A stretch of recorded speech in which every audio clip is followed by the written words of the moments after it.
Hi, I'm Roland with Impress Computers, and today we're going to be speaking about AutoCAD and upgrading from Windows 7 to Windows 10. We've got a local architectural company, and we're basically going to be putting in 10 AutoCAD workstations.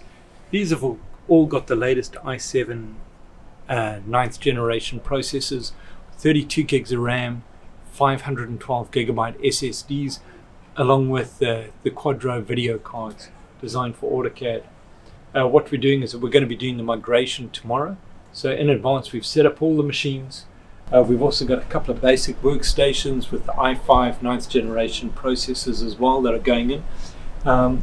Each machine is going to have two 27-inch high resolution 2K monitors, and basically what happens is that we set everything up here in advance at Impress Computers, and then we'll go on site tomorrow, plug them in, do the migration, and when they come in on Monday morning, everything's done.